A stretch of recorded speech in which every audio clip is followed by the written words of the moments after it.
Jake Morrison sat in the corner of the medical bay, watching the stars through the small window. His left arm was gone, replaced by a metal one that still felt strange even after 2 years. The scars on his face reminded him every day of the war that had ended 3 months ago. The Centauri War had taken so much from so many people. For Jake, it took his arm, his eye, and his belief that fighting ever really solved anything. The ship he was on now was different from the warships he knew so well. The U's Harmony was built for talking, not fighting. It had meeting rooms instead of weapon bays, and diplomats instead of soldiers. Jake was the only military person on board, and he was only there because someone thought a wounded veteran would make humans look less scary to the aliens who were coming to judge them. Jake touched his metal arm and wondered if that was really true. Would the aliens look at his scars and think humans were weak? Or would they see the proof that humans were violent creatures who hurt each other and themselves? He did not know, but he would find out soon enough. The first aliens ever to visit Earth were coming today. They called themselves the Veltar, and they were part of something called the Galactic Coalition. For 50 years, humans had been spreading to other planets and star systems. The aliens had been watching the whole time, and they did not like what they saw. Ambassador Lisa Carter walked into the medical bay. She was a small woman with gray hair and kind eyes, but Jake could see the worry on her face. She had been chosen to speak for all of humanity, and that was a big job for anyone. "How are you feeling, Jake?" she asked, sitting down next to him. "Like a broken soldier who should not be here," Jake said honestly. "Why did they pick me for this? I am not a diplomat. I do not know how to talk to aliens." Lisa smiled sadly. "They picked you because you understand the cost of war better than anyone. The Veltar think we are too violent to join their galactic community. They need to see that our soldiers are not monsters, that they are people who have paid a price for protecting others." Jake looked at his metal hand. He could make it move, but it would never feel like his real hand had. What if they are right? What if we are too violent? "Then we will prove them wrong," Lisa said. "But we need you to help us do that." The ship's speakers crackled to life. "All personnel to stations. The Veltar ship is approaching." Jake felt his stomach tighten. After all these years of humans wondering if they were alone in the universe, they were about to get their answer. The Veltar ship was unlike anything Jake had ever seen. It looked like it was made of crystal and light, constantly changing colors as it moved through space. It was beautiful and alien and completely different from the metal warships humans built. When the Veltar delegate came aboard the Harmony, Jake understood why the aliens thought humans were primitive. The being that called itself Zenthara was 8 feet tall and seemed to be made of living crystal. Light bent and twisted around its body in ways that hurt Jake's one good eye to look at. When it spoke, the sound was like music, but the translation device made its words clear and cold. "I am here to evaluate your species," Zenthara said to the assembled human delegation. "The Coalition has been watching your expansion into space for 50 years. We have seen your wars, your violence, your destruction. We are here to determine if you are fit to join the galactic community." Ambassador Carter stepped forward. "We welcome you to our ship and to our system. We hope that through discussion and understanding, we can show you that humanity deserves a place among the stars." Zenthara's crystalline form shifted, and Jake could not tell if the movement meant anything. "Your words are pleasant, but we judge species by their actions, not their promises. We have recorded your conflicts across 17 star systems. We have watched your soldiers burn worlds and destroy cities. We have seen how humans fight, and we find you lacking." Jake felt anger rise in his chest. The alien spoke like it understood human warfare, but Jake could tell it did not. It had watched from far away and seen only the violence, not the reasons behind it. It had seen soldiers fighting, but not what they were fighting for. The first day of meetings was held in the ship's main conference room. The humans had prepared charts and presentations about their history, their culture, their achievements. They talked about art and music and science. They showed the aliens all the good things humans had created. But Zenthara was not interested in human achievements. It wanted to talk about human wars. You destroyed the civilian station at Kepler. During your colonial uprising, Zenthara said, projecting images into the air above the table. Jake winced as he saw the explosion that had killed thousands of people. You used nuclear weapons on New Manchester. You burned the forests of Epsilon Prime to deny them to your enemies. These are not the actions of a peaceful species. Ambassador. Carter tried to explain. Those were difficult times. We were defending ourselves, protecting innocent people from aggressors. Every species must sometimes fight to survive. Survival does not require such brutality, Zenthara replied. The Veltar have never needed to destroy our enemies to defeat them. We find solutions that do not require violence. Jake listened to the back and forth for hours. The alien kept showing images of human battles, human weapons, human destruction. Ambassador Carter kept trying to explain the context, the reasons, the necessity. But Jake could see that the alien was not really listening. It had already made up its mind about humans. During a break in the talks, Jake walked the halls of the ship. He passed other crew members, scientists, and diplomats who all looked worried. They knew that talks were not going well. Humanity's future in the galaxy might be decided in the next few days, and it was not looking good. Dr. Helen Murphy, the ship's expert on alien psychology, found Jake in the observation deck. The Veltar are fascinating, she said, joining him at the window. They evolved from a species that grew by absorbing other crystals, not by competing with them. They literally cannot understand why any intelligent species would choose violence when other options exist. But that is the problem, Jake said. They think we choose violence. They do not understand that sometimes violence chooses us. Dr. Murphy looked at his scarred face and metal arm. Is that what happened to you? Jake was quiet for a long moment. I did not want to fight in the Centauri War. Nobody did. But the colonists there were being slaughtered by pirates, and someone had to stop it. I lost my arm saving a transport full of children. Was I supposed to let them die because fighting is wrong? The Veltar would say you should have found another way. There was no other way, Jake said firmly. Sometimes there is no other way. That night, Jake lay in his small cabin, thinking about the day's meetings. The alien had shown image after image of human warfare, but it had never shown what came after. It had never shown the children who lived because soldiers died protecting them. It had never shown the worlds that flourished because someone was willing to fight for them. The Veltar thought they understood human warfare, but they had only seen half the story. They had seen the violence, but not the love that drove it. They had seen soldiers fighting, but not what soldiers were fighting for. Jake made a decision. Tomorrow he would ask Ambassador Carter to let him speak to the alien delegation. He was not a diplomat, but maybe that was exactly what this situation needed. Maybe it was time for the Veltar to hear from someone who had actually fought in the wars. They judged so harshly. Maybe it was time to show them what human warfare really meant.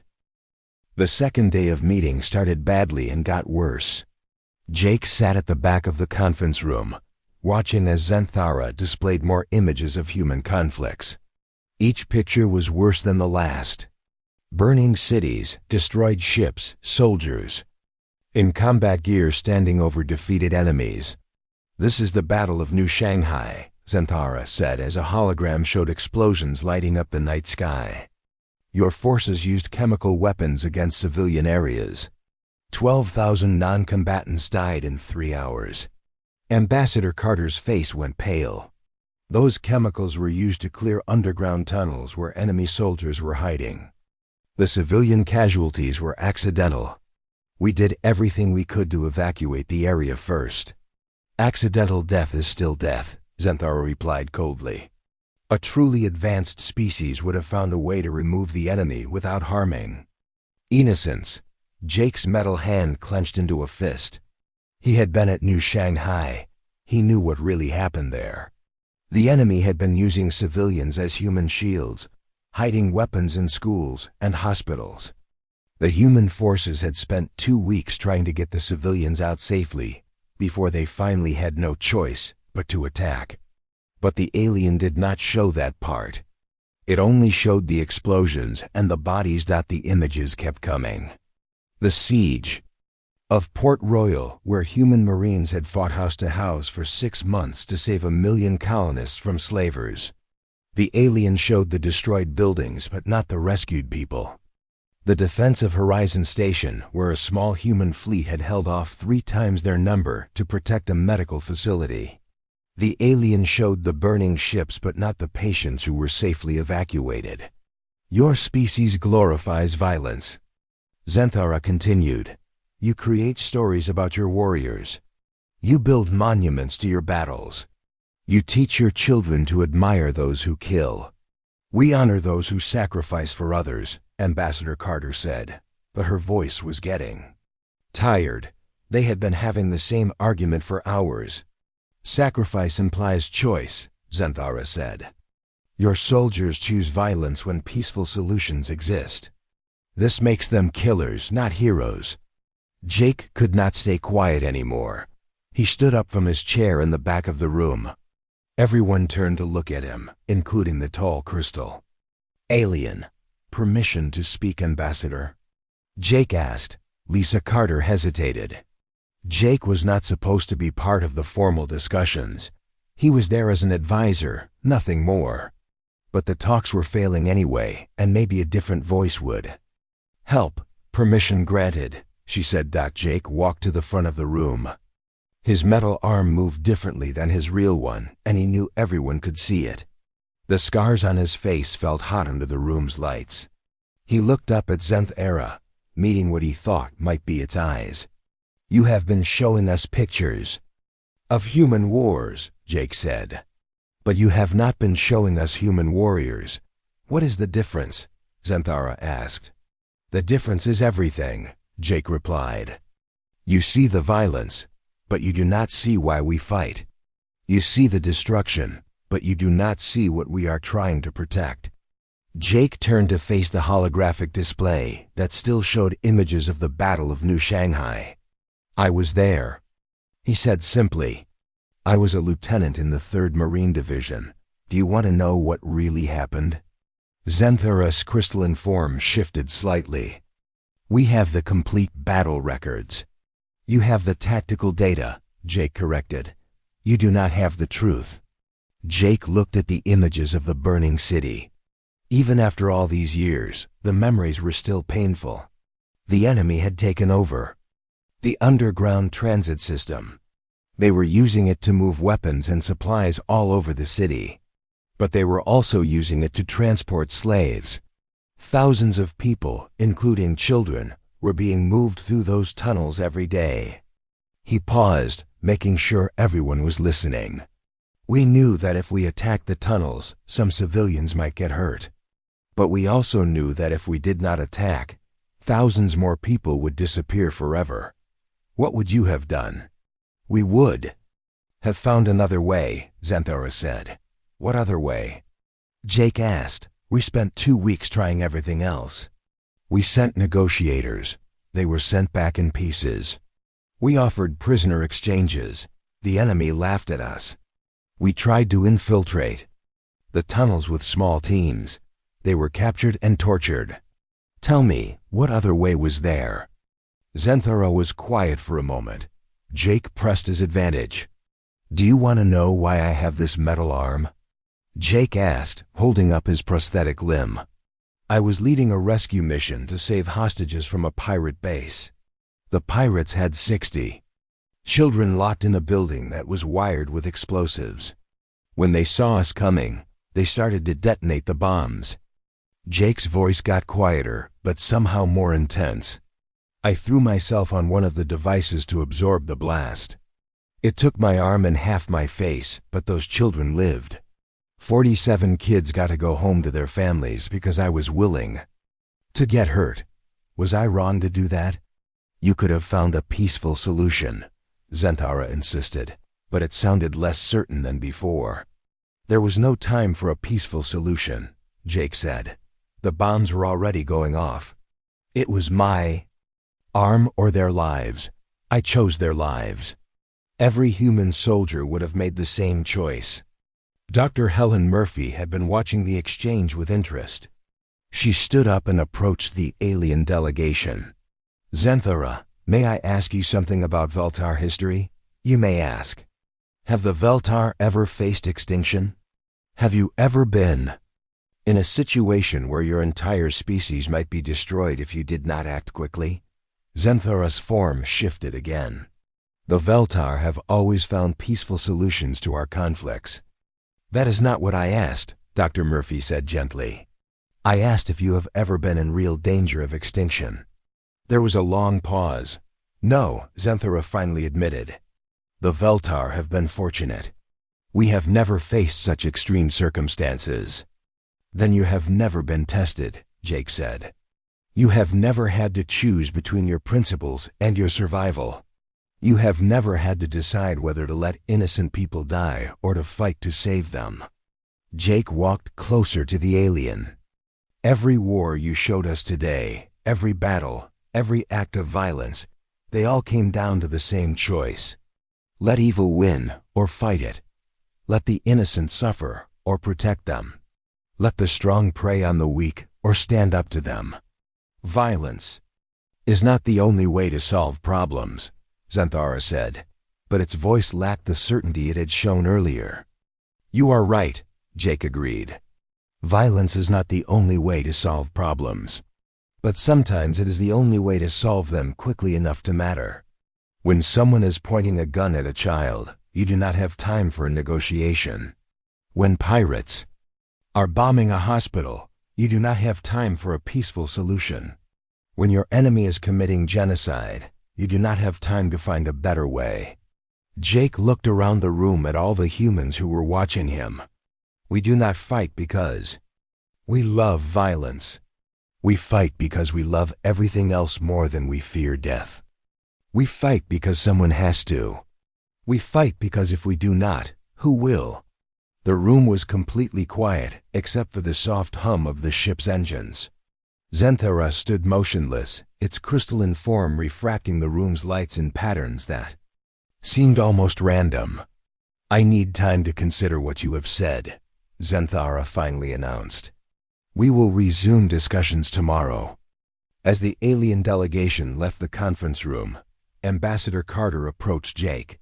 That was either brilliant or the end of our chances with the coalition, she said. Maybe both, Jake admitted. But I could not sit there and listen to it judge US without understanding us.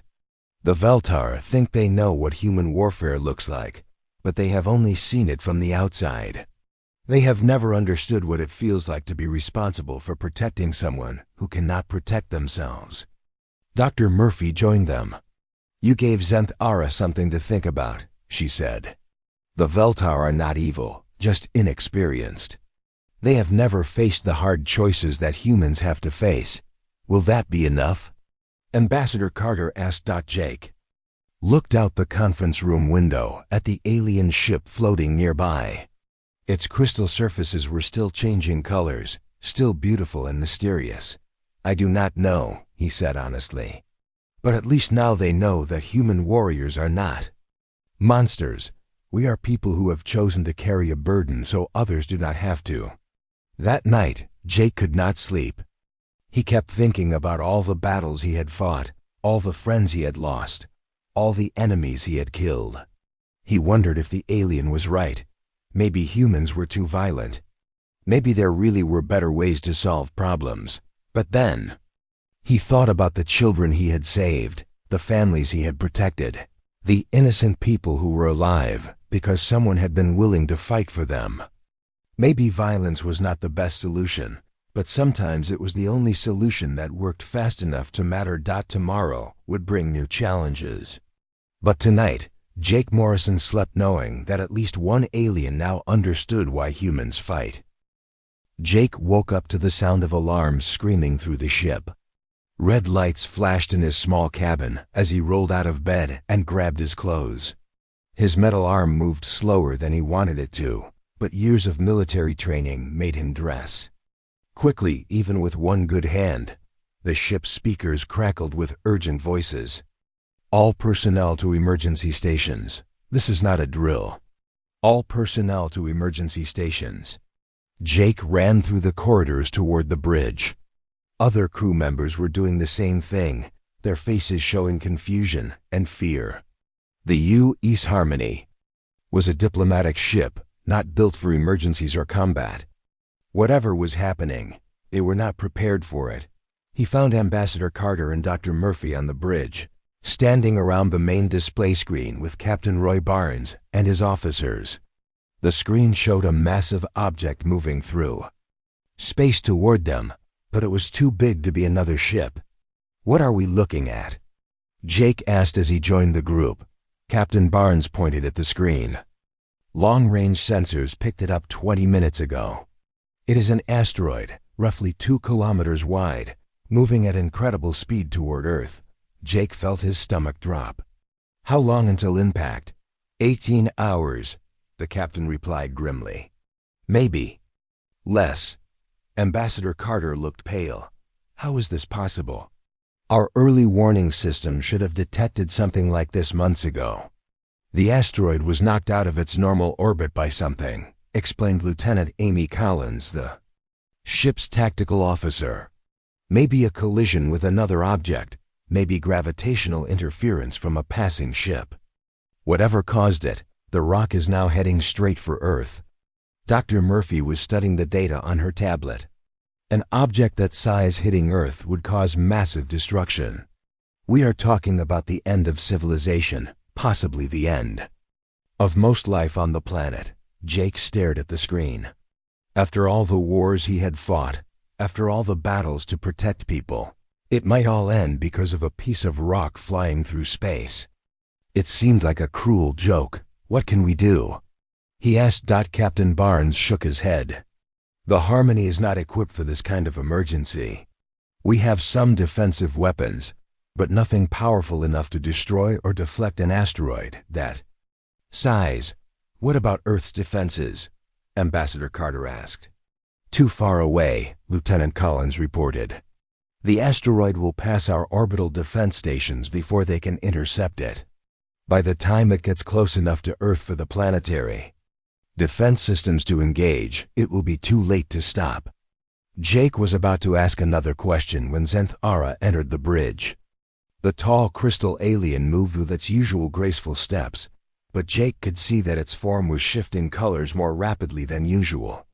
"We have detected the approaching object," Zenthara announced. "My ship is prepared to evacuate our delegation and depart immediately." Ambassador Carter turned to face the alien. "You are leaving?" "This is a natural disaster," Zenthara explained calmly. "There's nothing we can do to prevent it. The logical response is to preserve ourselves and observe the outcome from a safe distance." Jake felt anger rising in his chest. Observe the outcome? Billions of people are going to die. "Death is unfortunate, but it is not our responsibility," Zenthara replied. "We cannot save your species from every cosmic accident." "But you could help us," Jake insisted. "Your ship is more advanced than ours. You might have weapons that could destroy the asteroid." Zenthara's crystalline form shifted. "Even if we possessed such weapons, which we do not, it would be inappropriate for us to interfere. This is not a conflict between species. This is simply the universe following its natural course." Jake stared at the alien in disbelief. The Veltar had spent 2 days criticizing humans for being violent, but when faced with a disaster that required action, they chose to run away and watch. They talked about finding peaceful solutions, but when people needed saving, they did nothing. "Captain," Jake said, turning to Captain Barnes. "What weapons do we have?"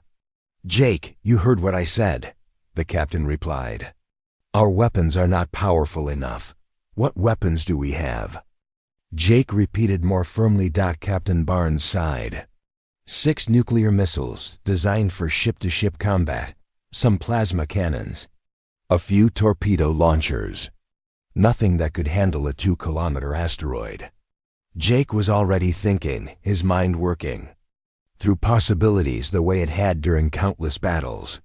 What if we do not try to destroy it? What if we try to break it apart? Lieutenant Collins looked up from her console.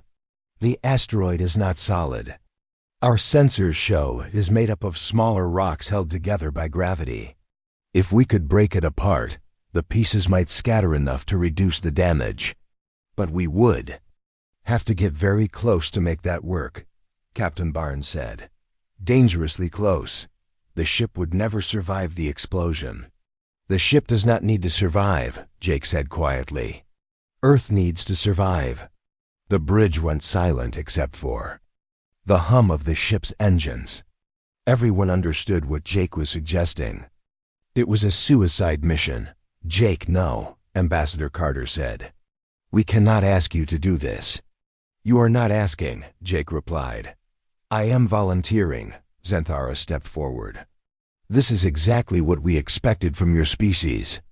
When faced with a problem, your immediate response is violence and self-destruction." Jake turned to face the alien. His scarred face showed determination instead of anger. "You are right. When people we love are in danger, we do choose violence. We choose to fight. We choose to sacrifice ourselves if necessary. Do you know why? Because you are a primitive species that has not learned better ways," Xanthara said. "Because we are a species that protects its own," Jake corrected. "Because we would rather die trying to save others than live knowing we could have helped, but chose not to." Jake looked around the bridge at the other humans. "How many volunteers do I have?" Lieutenant Collins raised her hand immediately. "I know the weapons systems better than anyone. You need me." Dr. Murphy stepped forward. "Someone should document what happens for the historical record." Captain Barnes nodded slowly. "This is my ship. If it is going on a suicide mission, I should be the one flying it." One by one, 6 other crew members volunteered. They were not soldiers like Jake, but they were humans, and they understood what needed to be done. Ambassador Carter had tears in her eyes. "The escape pods can carry the rest of us far enough away to survive. We will make sure the galaxy knows what you did here." Jake began working with Lieutenant Collins to plan their attack. The asteroid was big, but their scans showed weak points where the smaller rocks were held together by gravity instead of being fused solid. If they could plant nuclear charges at the right spots and detonate them at exactly the right moment, they might break the asteroid into pieces small enough to burn up in Earth's atmosphere. "It will have to be a manual detonation, Lieutenant," Collins explained. "We cannot risk the timing being wrong. Someone will have to stay with the ship and trigger the explosives at the moment of impact." "That someone is me," Jake said without hesitation. Xanthara watched the humans prepare for their mission with what Jake thought might be fascination. "I do not understand," the alien said. "You will gain nothing from this action. Your species will survive on other worlds even if Earth is destroyed. Why sacrifice yourselves for one planet?" Jake stopped his work and looked at the alien. For the first time since the meetings began, he smiled, because that is what humans do. We fight for each other. We die for each other. We sacrifice ourselves so others can live. He gestured toward the screen showing Earth, small and blue and beautiful in the distance. "That planet down there has children on it, families, people who just want to live their lives in peace.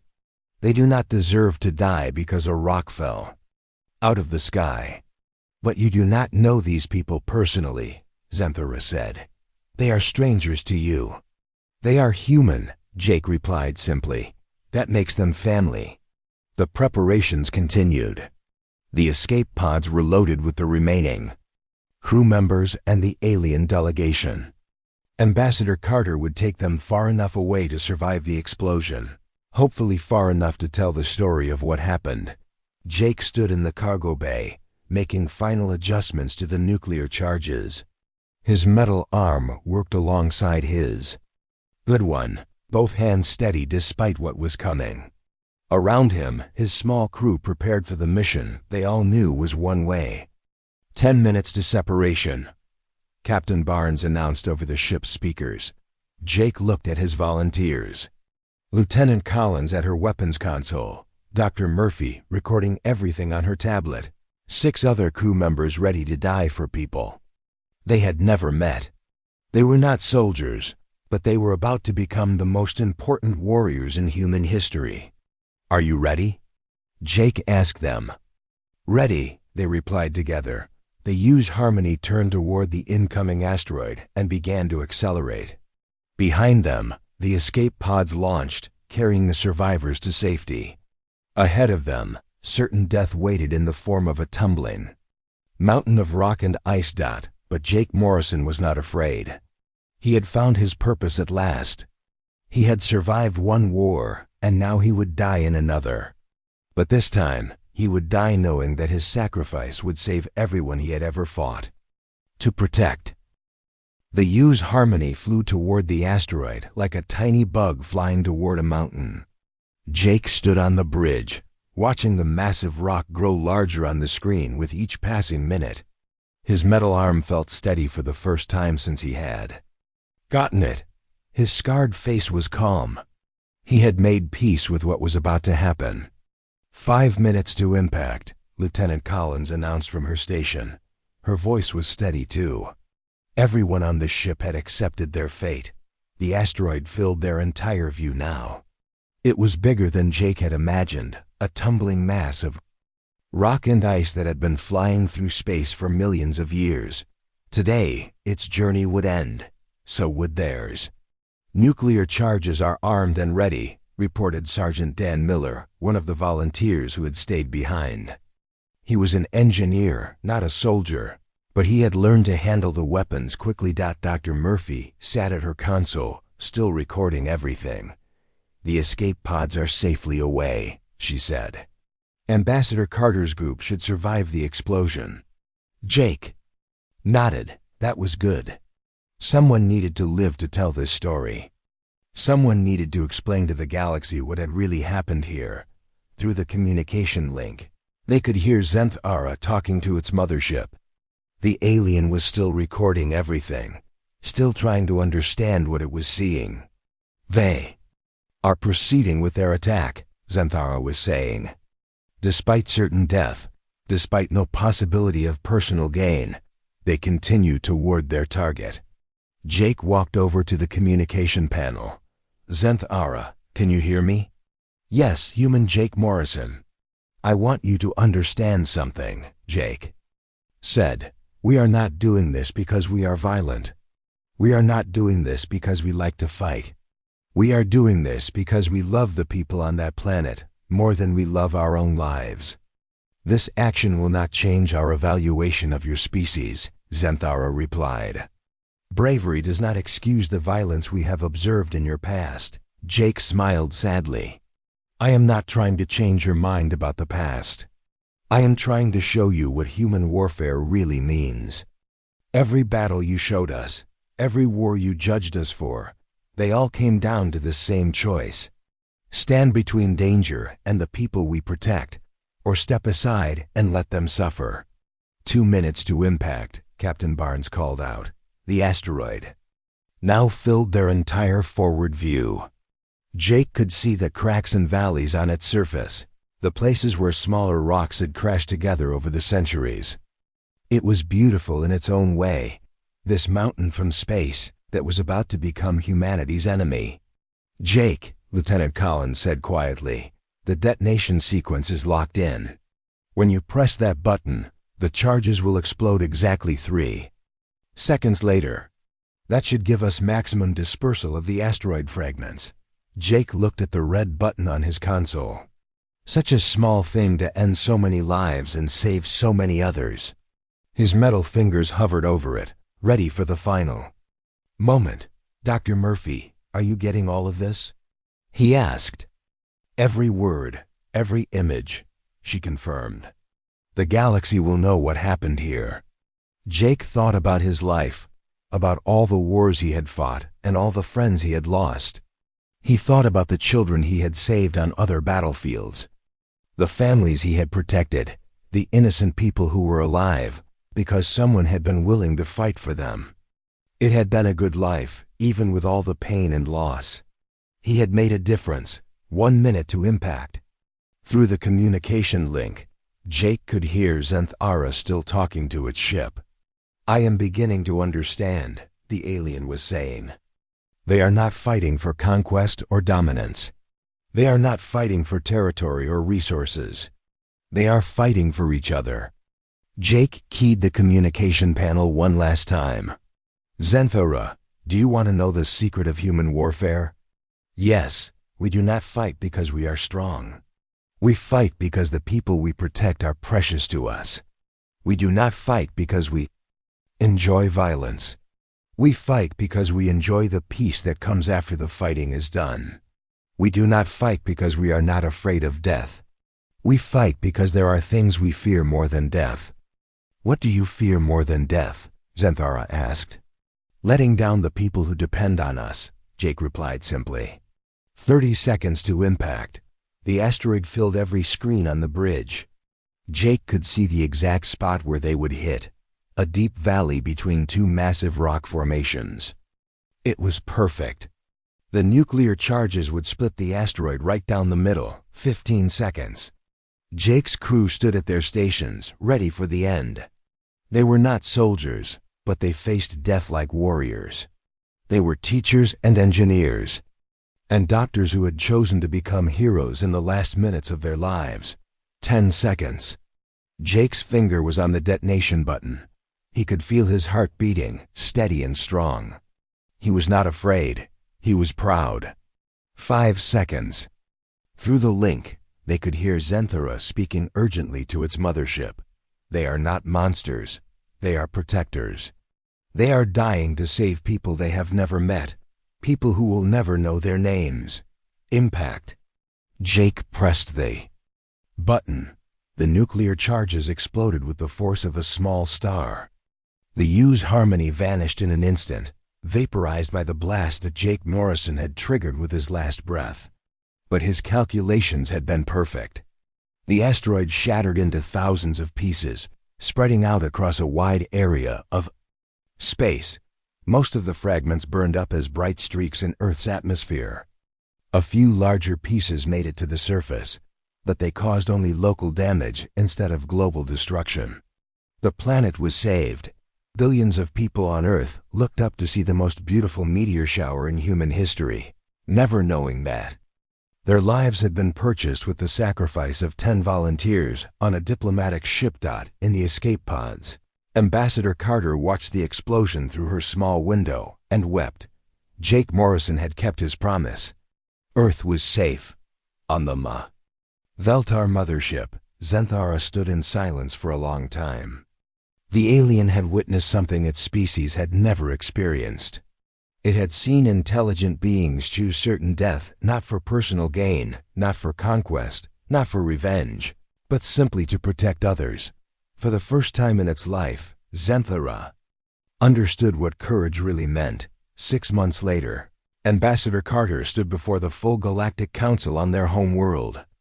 Representatives from dozens of species filled the Great Chamber, all of them there, to vote on humanity's application to join the coalition. Zenthara spoke for the Veltar delegation. We have completed our evaluation of the human species, the alien announced. Our initial assessment was flawed.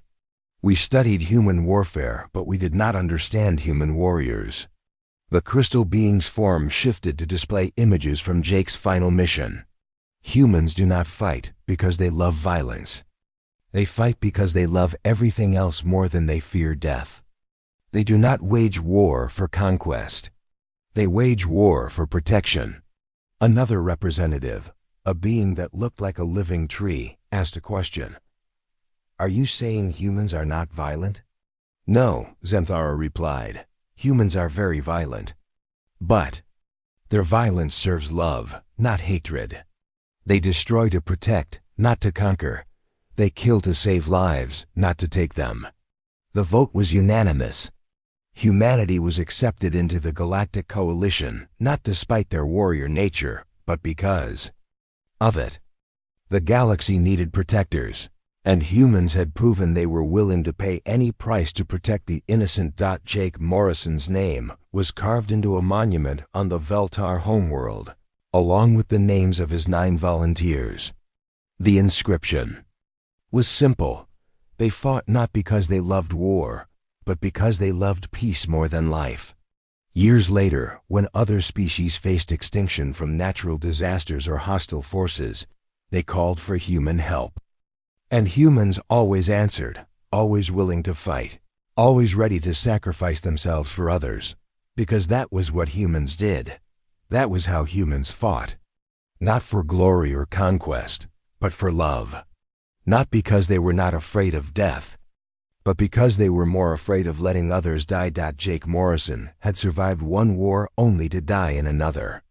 But his death had won humanity something no previous victory could have achieved. Recognition, not as conquerors, but as the galaxy's protectors. He had shown them all what human warfare really meant. He had shown them that the same species capable of terrible violence was also capable of ultimate love. In the end, that made all the difference.